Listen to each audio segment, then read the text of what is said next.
and I am going to present my FOA, which is about the acceptance nomination of the speeches of the two candidates of the United States President, Donald Trump and Hillary Clinton.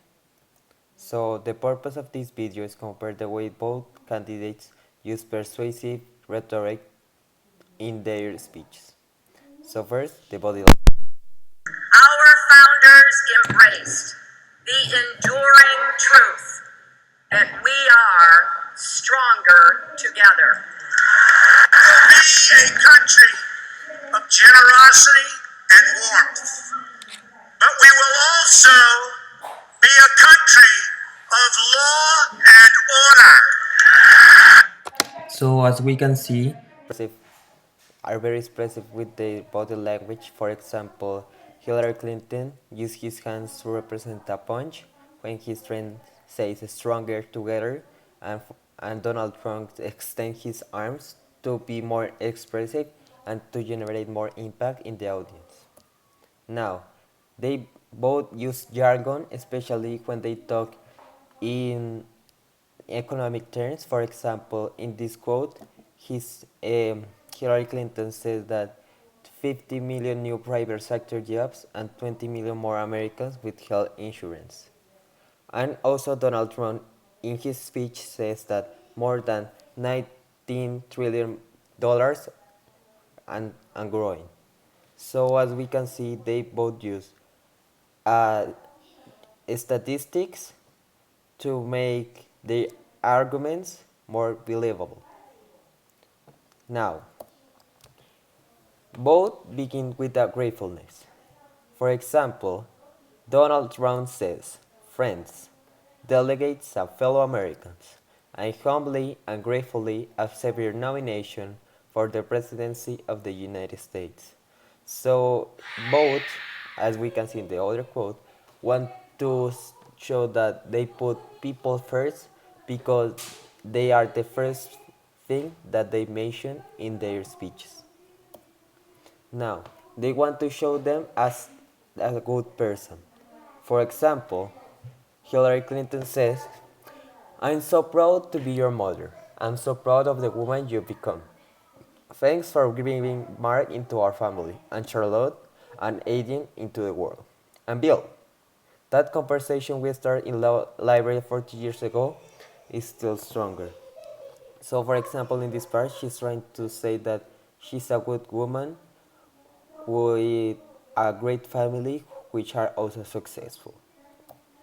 Now, they both show that they are experienced people. For example, Donald Trump says, "I have made billions of dollars in business and making deals. Now I'm going to make this country rich again."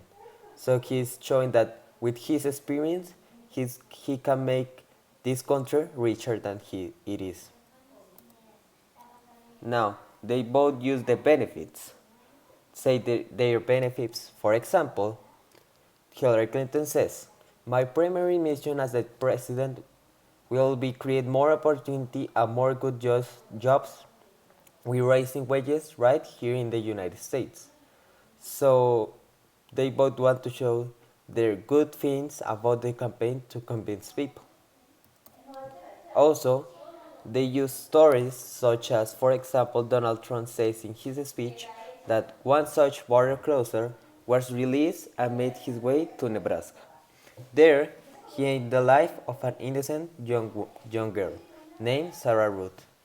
So he's saying that a girl was killed by a border crosser, so how are we letting this happen in a government? So we must vote to the Republican Party. Also, they use figures of speech. Hillary Clinton, for example, says "morning in America" to "midnight in America."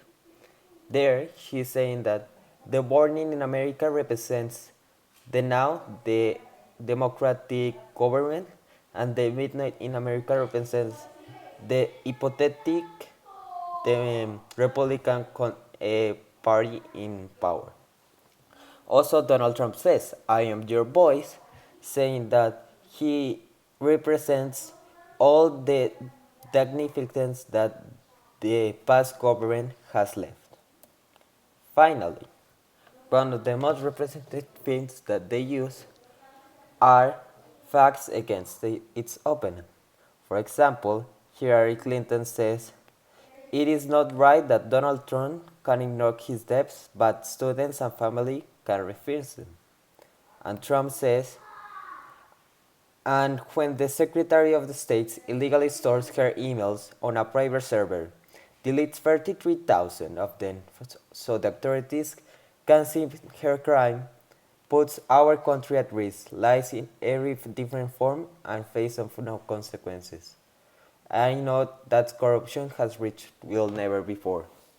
So there's a fight against the opponent to show the people that they must that they are not the people that they seem, because they had made bad things and illegal things to the government.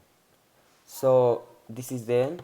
So I want to say that even though they have different arguments, they use the same methods to persuade the people, which are the logos, ethos, and pathos. For example, when we talk about facts, we were talking about logos. When we're talking about anecdotes, titles, records, we were talking about ethos when we talk about the experience, for example. And the stories and the emotions was when we are talking to pathos. For example, when we say that they were visiting significant people. So the end.